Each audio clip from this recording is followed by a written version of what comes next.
نحمده ونصلي على رسوله الكريم اما بعد فاعوذ بالله من الشيطان الرجيم بسم الله الرحمن الرحيم ربنا اشرح لنا صدورنا ويسر لنا امورنا واحلل عقدة من لساننا يفقه قولنا وجعلنا وزيرا من اهلنا اللهم فقهنا في الدين ربنا زدنا علما رب يسر ولا تعسر وتمم بالخير وبك نستعين الحمدللہ۔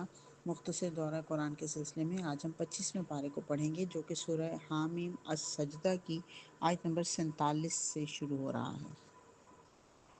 اللہ سبحانہ وتعالیٰ فرما رہا ہے الیہ یرد علم الساعہ، اس ساعت کا علم، ساعت سے مراد قیامت، قیامت کا علم اللہ ہی کو کی طرف رجوع کرتا ہے، یعنی اللہ ہی کو پتہ ہے کہ وہ ساعت کب برپا ہوگی، اور وہی ان سارے پھلوں کو جانتا ہے جو اپنے شگوفوں میں سے نکلتے ہیں، اسی کو معلوم ہے کون سی مادہ حاملہ ہوئی اور کس نے بچہ جنا، کون سی مادہ حاملہ ہوئی اور کس نے بچہ جنا۔ یعنی اللہ بتا رہا ہے کہ عالم الغیب اللہ ہے، اس کو پتہ ہے کہ ماں کے پیٹ میں بچہ جو ہے وہ کون ہے، لڑکی ہے لڑکا ہے، اور کب اس نے پیدا ہونا ہے، یہ اللہ ہی کو پتہ ہے۔ ایک مادہ کے اندر جو انڈا ہوتا ہے نا، اس کے اندر اب سائنسی تحقیق سے ثابت ہوا کہ اس کے اندر 60,000 خصوصیات کے کارڈز ہوتے ہیں، اور ان میں سے 30,000 میل کے ہوتے ہیں اور 30,000 فیمیل کے ہوتے ہیں، اور یہ پورے ترتیب سے لگے ہوئے ہوتے ہیں، اور پھر یہ جب 60,000 کمپلیٹ ہوتے ہیں، ترتیب ان کی بنتی ہے تو بچہ بنتا ہے۔ ماں کے کارڈز جو ہیں وہ ترتیب سے نہیں ہوتے، لیکن جو میل کارڈز ہوتے ہیں وہ ترتیب سے ہوتے ہیں، اور ان میں سے جو ماں کے مسنگ کارڈز ہیں وہ میل کارڈز میں سے اس کے اندر آ کے خود بخود ایڈجسٹ ہو جاتے ہیں، اور پھر ایک بچے کی پرورش ہوتی ہے، بچے کی پیدائش ہوتی ہے۔ اور اگر یہ کوئی انسان کام کرنے لگے تو اس کو کرنے کے لیے، سر انجام دینے کے لیے 2 مہینے درکار ہیں کم از کم، اور اللہ سبحانہ تعالیٰ کے حکم سے ماں کے پیٹ میں یہ 1 گھنٹے میں سارا پروسیجر ہو جاتا ہے۔ سبحان اللہ، اللہ کو پتہ ہے، اللہ اپنی مخلوق کو کتنے احسن طریقے سے بتا رہا ہے کہ میں کیسے خلق کرتا ہوں، کیسے تخلیق کرتا ہوں۔ اور پھر لوگ جو ہیں وہ بچے کا نام رکھ دیتے ہیں پیرا دیتا، اس پیر نے مجھے دیا، استغفر اللہ العظیم۔ اللہ فرما رہا ہے کہ انسان کبھی بھلائی کی دعا مانگتے نہیں تھکتا، اور جب کوئی آفت اس پر آ جاتی ہے تو مایوس اور دل شکستہ ہو جاتا ہے، اور انسان کو جب نعمت دیتے ہیں تو منہ پھیرتا ہے اور اکڑ جاتا ہے، اور جب اسے کوئی آفت آتی ہے تو لمبی چوڑی دعائیں کرنے لگتا ہے۔ عام طور پہ بھی ایسے ہی ہوتا ہے کہ انسان اللہ کو کم ہی یاد کرتا ہے، لیکن جب مشکل پڑتی ہے پھر لمبی لمبی دعائیں کرتا ہے۔ تو اگر اے نبی صلی اللہ علیہ وسلم ان سے کہو کہ اگر تم نے سوچا اگر واقعی یہ قرآن اللہ ہی کی طرف سے ہوا اور تم اس کا انکار کرتے رہے تو اس شخص سے بڑھ کر بھٹکا ہوا اور کون ہوگا جو اس کی مخالفت میں دور تک نکل گیا ہو۔ اور ہم عنقریب ان کو اپنی نشانیاں آفاق میں بھی دکھائیں گے اور ان کے اپنے نفس میں بھی۔ اب آپ دیکھیے سائنس نے اب ثابت کیا کہ آفاق کے اندر جو نشانیاں ہیں، جیسے کہ ہم پہلے بات کر چکے ہیں کہ سورج گھوم رہا ہے، اور سائنسدان جو ہے اس بات کے اوپر مصر تھے کہ سورج کھڑا ہے، لیکن اب تحقیق کر کے ان کو پتہ چل گیا، اللہ نے کہا تھا سورج گھوم رہا ہے، تو اب سائنسدانوں نے سورج کو گھما دیا، اب انہوں نے کہا ہاں واقعی سورج گھوم رہا ہے۔ یہ آفاق میں اللہ نشانیاں دکھا رہا ہے، اور ہمارے اپنے اندر جسم کے اندر جیسے جیسے انسان تحقیقات کرتا ہے، جیسے کہ بچے کی پیدائش کی بات ہی آپ دیکھ لیجئے کس قدر ڈیٹیل سے اللہ نے کھول کے بیان کر دیا۔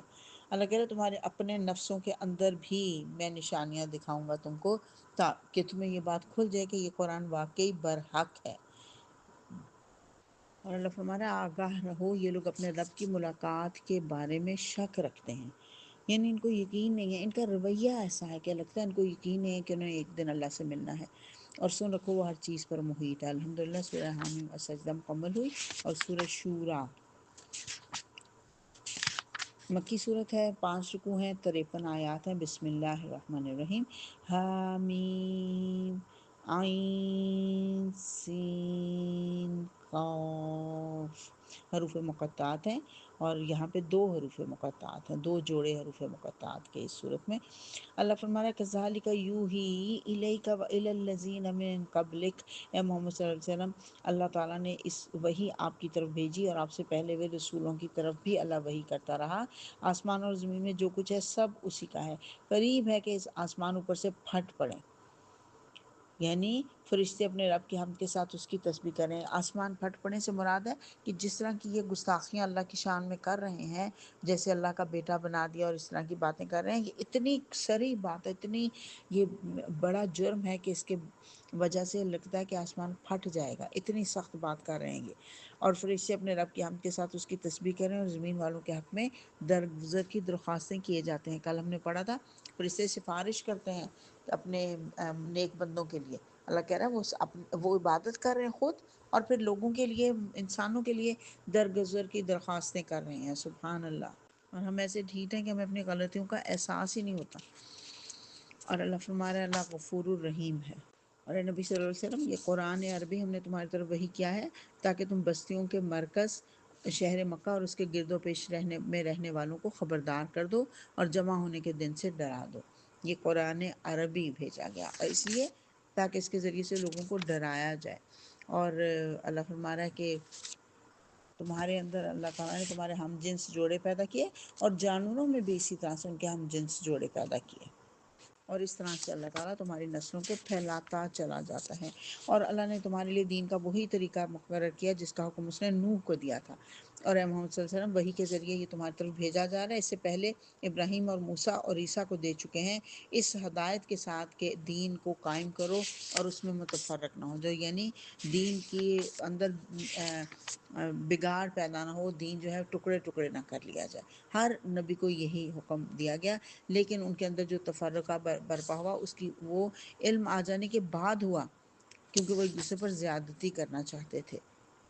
اب اے محمد صلی اللہ علیہ وسلم تم اسی دین کی طرف لوگوں کو دعوت دو اور مضبوطی کے ساتھ اس کے اوپر قائم ہو جاؤ، اور لوگوں کی خواہشات کے اتباع نہ کرو۔ لوگ تو اپنی خواہشات کے پیچھے لگا دیں گے، دین کا بگاڑ کے رکھ دیں گے، اور اللہ نے حق کے ساتھ یہ کتاب اور اپنی شریعت نافذ کی ہے، میزان نازل کیا ہے۔ تمہیں کیا خبر شاید کہ فیصلے کی گھڑی قریب ہی آ لگی ہو۔ اور جو کوئی آخرت کی کھیتی چاہتا ہے اس کی کھیتی کو ہم بڑھاتے ہیں، ایک دانہ 700 دانے، اور پھر اگر اور بڑھا دے اللہ تو 7,000، اور بڑھا دے تو 7,00,000۔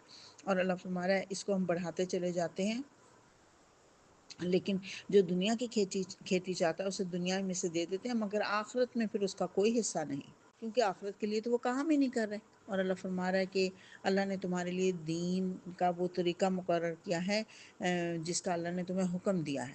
اگر فیصلے کی بات پہلے طے نہ کی گئی ہوتی تو کب کا اللہ فیصلہ چکا دیتا۔ اگر اللہ بندوں کو کھلا رزق دے دیتا تو وہ زمین میں سرکشی کا طوفان برپا کر دیتے، مگر وہ ایک حساب سے جتنا چاہتا ہے نازل کرتا ہے، یقیناً وہ اپنے بندوں سے باخبر ہے اور ان پر نگاہ رکھتا ہے۔ حدیث قدسی ہے، میرے بندے ایسے بھی ہیں جن کی صلاحیت مالداری میں ہے، اگر میں انہیں فقیر بنا دوں تو وہ دینداری سے بھٹک جائیں گے، اور چند میرے بندے ایسے ہیں کہ ان کی صلاحیت فقیری میں ہے، اگر وہ مال حاصل کر لیں تو ایسی حالت میں گویا ان کا دین فاسد ہو جائے گا۔ گویا کہ اللہ کو پتہ ہے کہ کس کو مال دینا ہے اور کس کو نہیں دینا۔ اللہ فرما رہا ہے میں بندوں پر پوری نگاہ رکھے ہوئے ہوں، اور بندوں پر جو مصیبت بھی آتی ہے تمہارے اپنے ہاتھوں کی کمائی کی وجہ سے آتی ہے۔ کسبت ایدیکم، کسب ہوتا ہے کمائی کرنا، اپنے ہاتھ سے کمائی کرنا، یعنی اپنے ہاتھ سے تم لوگ اپنے لیے مصیبت بلاتے ہو، اور بہت سے قصوروں سے تو ویسے ہی درگزر کر جاتا ہے۔ ہر قصور پہ پکڑنا شروع کریں نا تو یہاں پہ دنیا میں کوئی ایک ذی روح جو ہے، ذی نفس زندہ نہ رہے۔ اور جو کچھ بھی تمہیں دیا گیا ہے وہ دنیا کی چند روزہ زندگی کا سر و سامان ہے، اور جو کچھ اللہ کے ہاں ہے وہ بہتر بھی ہے اور پائیدار بھی ہے، وہ اب کا ہمیشہ رہنے والا ہے وہ۔ اور وہ ان لوگوں کے لیے ہے جو ایمان لائے، اپنے رب پر بھروسہ کرتے ہیں، بڑے بڑے گناہوں اور بے حیائی کے کاموں سے پرہیز کرتے ہیں، اور اگر غصہ آ جائے تو درگزر کر جاتے ہیں، جو اپنے رب کا حکم مانتے ہیں، نماز قائم کرتے ہیں اور اپنے معاملات آپس میں مشورے سے چلاتے ہیں، اور ہم نے جو کچھ بھی رزق نے دیا اس میں سے خرچ کرتے ہیں۔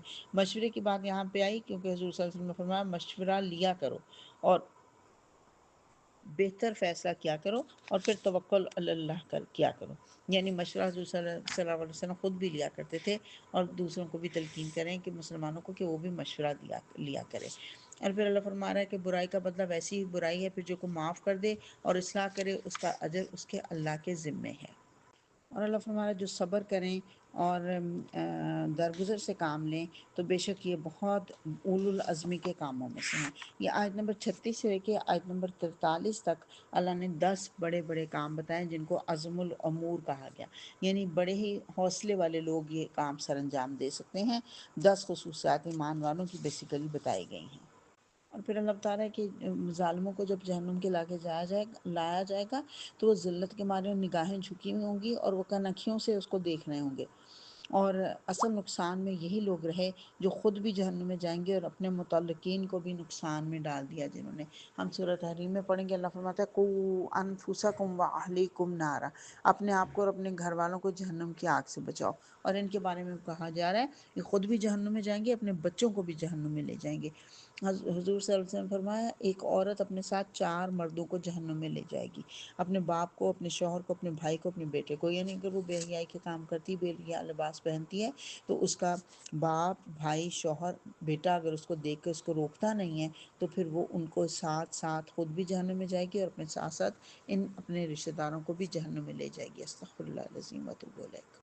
اللہ زمین اور آسمانوں کی بادشاہت کا مالک ہے، جو کچھ چاہتا ہے پیدا کرتا ہے، جسے چاہتا ہے لڑکیاں دیتا ہے، جسے چاہتا ہے لڑکے دیتا ہے، جسے چاہتا ہے لڑکے اور لڑکیاں ملا جلا کر دیتا ہے، اور جسے چاہتا ہے بانجھ کر دیتا ہے۔ گویا کہ ایبسولوٹ پاور جو ہے وہ اللہ کے پاس ہے، جس کو جو چاہے وہ دے سکتا ہے۔ الحمدللہ سورہ شورہ مکمل ہوئی۔ سورہ زخرف جو ہے یہ سونے کو کہا جاتا ہے۔ سورہ زخرف مکی صورت ہے، 7 رکوع اور 79 ہیں آیات ہیں، 99 آیات ہیں۔ بسم اللہ الرحمن الرحیم۔ حامیم والکتاب المبین۔ حامیم قسم اس واضح کتاب کی کہ ہم نے اسے عربی زبان کا قرآن بنایا ہے تاکہ تم لوگ اسے سمجھو۔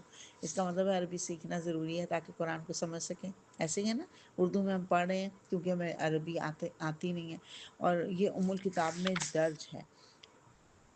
اللہ تعالیٰ اپنی کچھ مہربانیوں کا، اپنی کچھ نعمتوں کا اظہار کرتا ہے کہ زمین آسمان کو اس نے بنایا تمہارے لیے، اس نے آسمان سے پانی برسایا، زمین میں سے زندگی اٹھا دی، اور کشتیاں اور جانوروں کو سواری بنایا تمہارے لیے۔ پھر اللہ نے سفر کی دعا سکھا دی۔ اللہ نے کہا جب سفر کرو تو کہا کرو سبحان الذی سخر لنا ھذا وما كنا له مقرنین وانا الی ربنا لمنقلبون، کہ پاک ہے وہ جس نے ہمارے لیے ان چیزوں کو مسخر کر دیا، ورنہ ہم انہیں قابو میں لانے کی طاقت نہیں رکھتے تھے، اور ایک روز ہم اپنے رب کی طرف پلٹنا ہے۔ حضور صلی اللہ علیہ وسلم کا طریقہ تھا، حضرت علی فرماتے ہیں کہ وہ پاؤں رکاب میں رکھ کے اور سوار ہونے کے بعد فرماتے تھے الحمدللہ، اور پھر یہ دعا پڑھتے تھے سبحان اللہ ذی سخر لنا، پھر 3 دفعہ الحمدللہ، پھر 3 دفعہ اللہ اکبر، اور پھر فرمایا سبحانک لا الہ الا انت قد ظلمت نفسی فاغفر لی۔ اس کے بعد آپ ہنس دیے۔ حضرت علی نے پوچھا آپ ہنسے کیوں؟ آپ نے فرمایا کہ جب بندہ کہتا ہے رب غفر لی تو اللہ تعالیٰ اس کو یہ بات بہت پسند آتی ہے۔ وہ فرماتا ہے میرا بندہ جانتا ہے کہ میرے سوا مغفرت کرنے والا کوئی اور نہیں۔ تو گویا سفر کے لیے ہم سبحان اللہ ذی سخر لنا تو پڑھتے ہیں، لیکن جس طریقے سے حضرت محمد صلی اللہ علیہ وسلم نے پڑھی ہمیں یہ طریقہ اختیار کرنا چاہیے۔ اللہ تعالیٰ توفیق دے اس کی۔ وما توفیقی الا باللہ۔ کہ اللہ نے اپنی مخلوق میں سے اپنے لیے بیٹیاں منتخب کی اور تمہیں بیٹوں سے نوازا، حالانکہ حال یہ کہ جب ان میں سے کسی کو بیٹی کی خوشخبری سنائی جاتی ہے اس کے منہ پر سیاہی چھا جاتی ہے۔ کہ اللہ کے حصے میں وہ اولاد آئی جو زیوروں میں پالی جاتی ہے اور بحث اور حجت میں اپنا مدعا پوری طرح واضح بھی نہیں کر سکتی۔ نعوذ باللہ، عورتوں کی یہاں پہ کوئی وہ نہیں ہو رہی، کم انسلٹ نہیں ہو رہی عورتوں کی، بلکہ اللہ کیونکہ زیوروں کے ساتھ میں رہتی ہے اس لیے کہا گیا کہ وہ زیوروں کے ساتھ کھیلتی ہے، زیوروں میں پلتی ہے، تو یہ کوئی بری بات نہیں ہے، یہ عورت کا ایک وہ ہے طریقہ ہے، طریقہ زندگی ہے، اس لیے اس کا ذکر کیا اللہ تعالیٰ نے۔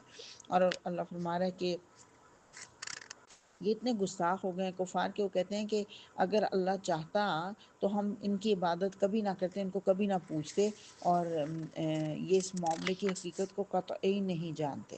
اللہ پہ الزام ڈال رہے ہیں کہ اللہ نے ہمیں یہ توفیق دیا کہ ہم ان بتوں کو پوج رہے ہیں۔ استغفر اللہ۔ اور اللہ فرما رہا ہے حضرت ابراہیم نے اپنے باپ اور اپنی قوم سے کہا تھا کہ تم جن کی بندگی کرتے ہو میرا ان سے کوئی تعلق نہیں، اور میرا تعلق صرف اس سے ہے جس نے مجھے پیدا کیا، اور یہی بات انہوں نے اپنی اولاد کو بھی بتائی تھی۔ اور یہ لوگ اتنے بدتمیز ہیں کفار مکہ جو ہیں کہ وہ کہتے ہیں کہ اے محمد صلی اللہ علیہ وسلم، یہ کہ قرآن دونوں شہروں کے بڑے آدمیوں میں سے کسی پر کیوں نہ نازل ہوا، کیونکہ سرداران نبی کی نفی کرتے ہیں نا، کیونکہ ان کے پیٹ جو ہیں وہ سرداری سے بھر چکے ہوتے ہیں، اس لیے وہ نفی کرتے ہیں۔ وہ کہتے تھے کہ یہ عروہ بن مسعود طائف میں ہے، حبیب بن عمر ہے، ابن عبد یا لیل ہے، یہ ایسے رئیس ہیں، یا پھر مکہ میں ولید بن مغیرہ ہے، عتبہ بن ربی، ایسے بڑے بڑے سردار موجود ہیں، ان کے ہوتے ہوئے یہ بنی ہاشم کے درر یتیم کو کیوں نبوت مل گئی، ان کو یہ بڑی تکلیف تھی۔ تو اللہ فرما رہا ہے کہ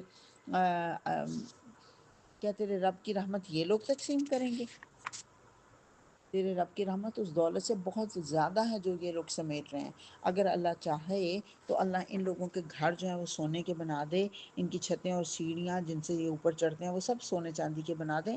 یہ تو محض دنیا کی زندگی کے فائدے ہیں، اور آخرت تیرے رب کے ہاں صرف متقین کے لیے ہے۔ اور جو شخص رحمان کے ذکر سے غفلت برتتا ہے، ہم اس پر ایک شیطان مسلط کر دیتے ہیں اور وہ اس کا دوست بن جاتا ہے، اور یہ شیاطین ایسے لوگوں کو راہ راست پر آنے سے روکتے ہیں۔ گویا کہ جو اللہ کا ذکر نہیں کرے گا، بہت دفعہ میں بات کیا کرتی ہوں کہ دل ہمارا ایک برتن کی طرح ہے، اگر ہم اس کو خالی نہیں کریں گے، اس میں دنیا جہان کی محبتیں بھری ہوئی ہیں دل کے اندر، اگر ہم اس کو خالی نہیں کریں گے تو اس میں اللہ کی محبت نہیں بھر سکتی۔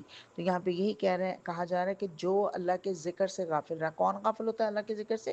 جو دنیا کے اٹکیلیوں کے اندر، دنیا کے مزوں کے اندر انوالو ہوتا ہے، وہ اللہ کے ذکر سے غافل ہو جاتا ہے۔ تو یہاں پہ یہی بتایا جا رہا ہے جو اللہ کے ذکر سے غافل ہوتا ہے، دراصل اس کے اوپر ایک شیطان مسلط کر دیا جاتا ہے، اور اللہ فرما رہا ہے اے نبی تم بہنوں کو سناؤ گے یا اندھوں اور گمراہی میں پڑے ہوئے لوگوں کو رستہ دکھاؤ گے؟ یعنی ان کے اوپر شیطان نے ان کو بالکل اندھا کیا ہوا ہے، یہاں پہ بتایا یہ جا رہا ہے۔ پھر حضرت موسیٰ کا قصہ بیان کیا گیا کہ وہ فرعون اور اس کے آیان سلطنت کے پاس بھیجا گیا، اور اس نے کہا میں رب العالمین کا رسول ہوں۔ پھر ان کے سامنے نشانیاں پیش کی، وہ ایک ایک نشانی دیکھتے جاتے تھے اور مذاق اڑاتے تھے، ٹھٹھے اڑاتے تھے، مذاق بنا رہے تھے۔ اور پھر حضرت موسیٰ سے انہوں نے کہا کہ تو ہمارے لیے دعا کر کے ہم راہ راست پر آ جائیں، مگر جو ہی پہ ہم ان کے اوپر سے عذاب ڈال دیتے تھے، وہ پھر اپنی رنگ رلیوں کے اندر مگن ہو جاتے تھے۔ اور پھر فرعون نے کہا کہ کیا تم نہیں جانتے کہ مصر کی بادشاہی میری ہے، اور یہ نہریں جو نیچے بہہ رہی ہیں یہ میری ہیں؟ کیا تم لوگوں کو نظر نہیں آتا میں بہتر ہوں یا یہ شخص جو ذلیل اور حقیر ہے؟ استغفر اللہ، نبی کو کہہ رہے ہیں، حالانکہ وہ اتنے معتبر انسان تھے، اور ان کو کہہ رہے ہیں، اور پھر کہہ رہے ہیں کہ تو اپنی بات بھی کھول کر بیان نہیں کر سکتا۔ یعنی کہتے ہیں کہ ایسی الجھی الجھی باتیں کر رہے ہو، ہمیں تو کچھ سمجھ ہی نہیں لگتی، سارے ہمارے معبودوں کو برا کہہ کے ایک اللہ کی اطاعت کی بات کر رہے ہو تو ان کو سمجھ ہی نہیں لگتی۔ اور پھر اللہ فرمایا جیسے کہ ابن مریم کی مثال دی گئی، تمہاری قوم کے لوگوں نے اس پر شور مچا دیا اور کہنے لگے ہمارے معبود اچھے ہیں یا وہ، کیونکہ جو عیسائی ہیں وہ حضرت مریم کو بھی باقاعدہ پوجتے تھے، اور حضرت عیسیٰ کو بھی اللہ کا بیٹا بھی کہتے تھے اور خدا بھی کہتے تھے۔ ٹرینٹی کا جو ان کے ہاں تھا مسلک تھا ثلاثہ کا، تو اس کے اوپر یہ مشرکین مکہ نے بڑا مذاق اڑانا، ان کا ہم بھی تو اپنے بتوں کو پوجتے ہیں، تو یہ بھی بت بنا کے انہوں نے رکھے ہوئے ہیں مریم کے اور حضرت عیسیٰ کے، تو ان کو پوچھتے ہیں تو ہم اچھے ہیں، ہمارے سے وہ زیادہ اچھے ہیں؟ تو اللہ فرما رہا ہے کہ ابن مریم حضرت عیسیٰ علیہ السلام اس کے علاوہ کچھ نہیں کہ ایک بندہ تھا جس پر ہم نے انعام کیا تھا۔ یہ لوگوں نے بعد میں ان کو اللہ کا بیٹا اور یہ چیزیں انہوں نے بنا دی، وہ خود یہ نہیں کہہ کے گئے، یہاں پہ یہ وضاحت کی گئی ہے۔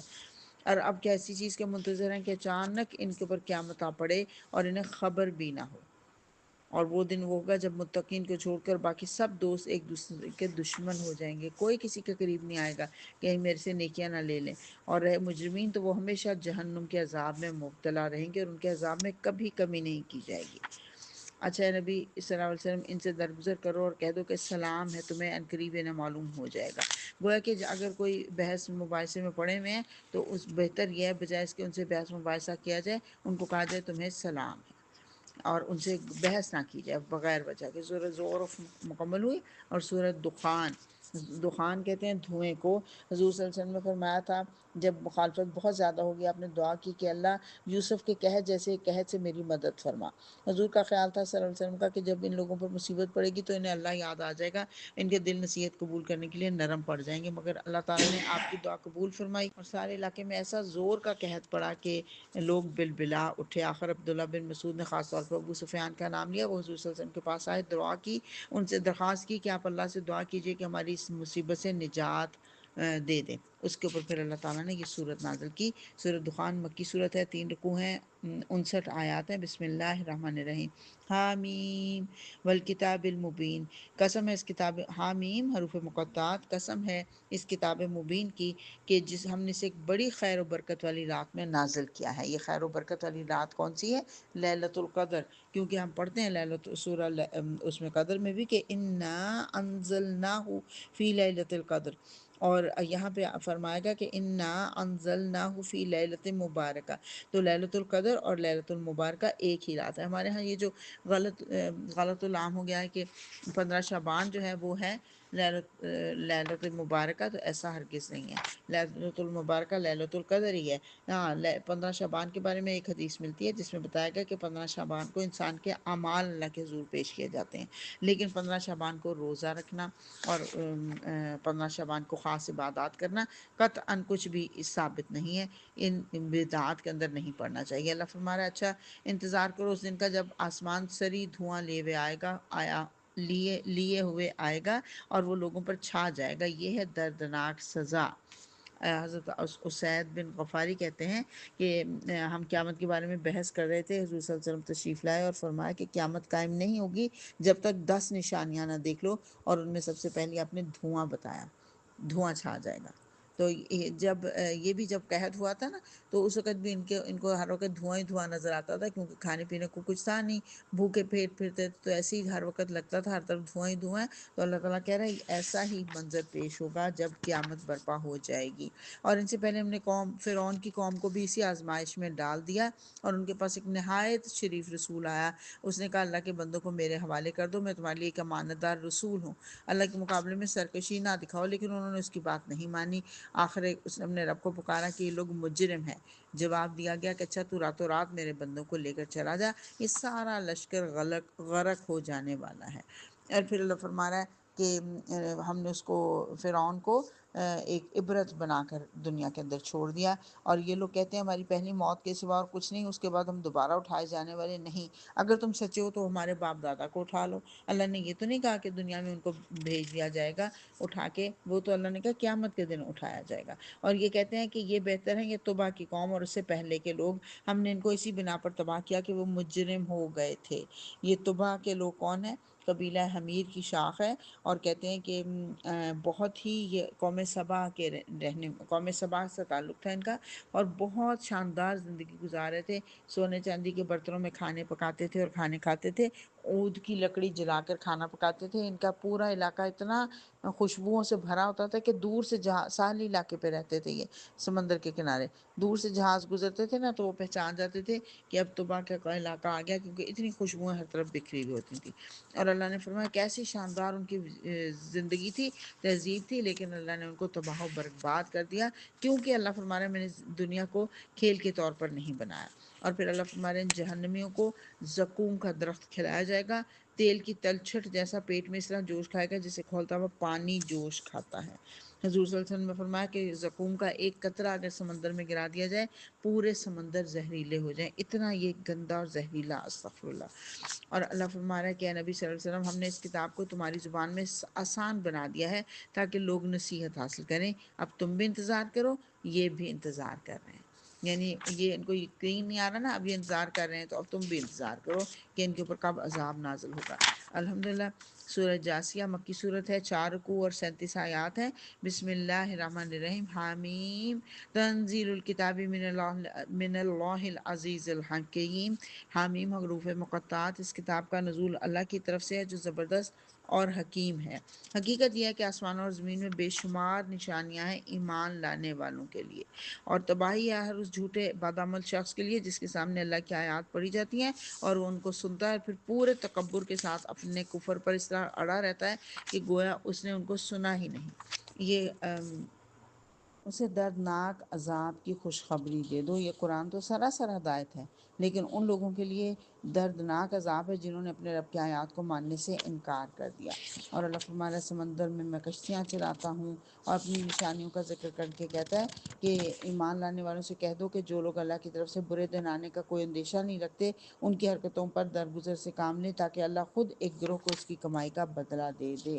اور اس سے پہلے بنی اسرائیل کو ہم نے کتاب بھی دی تھی اور حکم بھی اور نبوت بھی دی تھی، لیکن اس کے باوجود جن لوگوں نے برائیاں کی اور سمجھ رہے تھے کہ ہم انہیں اور ایمان لانے والوں اور نیک عمل کرنے والوں کو ایک جیسا کر دیں گے، ان کا جینا اور مرنا برابر ہو جائے گا، بہت برے حکم ہیں جو یہ لوگ لگاتے ہیں، کیونکہ ان کی چوائس ہی یہ نہیں تھی، ان کی کوششیں آخرت کمانے کے لیے تھی، ان کو دنیا کے ساتھ کوئی دلچسپی نہیں تھی، تو کیسے ہو سکتا ہے کہ ان کا انجام کافروں کے انجام کے جیسا ہو۔ اور اللہ فرما رہا ہے اس دن تم دیکھو گے کہ ہر گروہ گھٹنوں کے بل گرا ہوا ہوگا، ہر گروہ کو پکارا جائے گا کہ آئے اور اپنا نامہ اعمال دیکھے، ان سے کہا جائے گا کہ آج تم لوگوں کو ان اعمال کا بدلہ دیا جائے گا جو تم کرتے رہے تھے، اور ہمارا تیار کرایا ہوا اعمال نامہ ہے جو تمہیں ٹھیک ٹھیک شہادت دے رہا ہے۔ ایک ایک چیز اس میں لکھی ہوئی ہے، سورہ کہف میں ہم نے پڑھا لا یغادر صغیرۃ او کبیرۃ، کوئی ایک چھوٹی سے چھوٹی بڑی سی بڑی بات نہیں جو اس میں ذکر نہ کیا گیا ہو۔ اور اللہ فرما رہا ہے کہ بس تعریف اللہ کے لیے ہے، نہیں سوری، پہلے یہ کہا گیا کہ تم اس دن کی ملاقات کو بھول گئے تھے، تمہارا ٹھکانہ اب دوزخ ہے، گویا جو اللہ کی ملاقات کو بھولے گا اس کا ٹھکانہ جہنم ہوگا۔ اور تعریف اللہ کے لیے جو آسمان اور زمین کا مالک ہے اور سارے جہان والوں کا پروردگار، زمین اور آسمان میں بڑائی اسی کے لیے ہے اور وہی زبردست اور دانا ہے۔ وآخر دعوانا ان الحمد للہ رب العالمین۔ سورہ جاسیہ بھی مکمل ہوئی اور 25واں پارہ بھی مکمل ہوا۔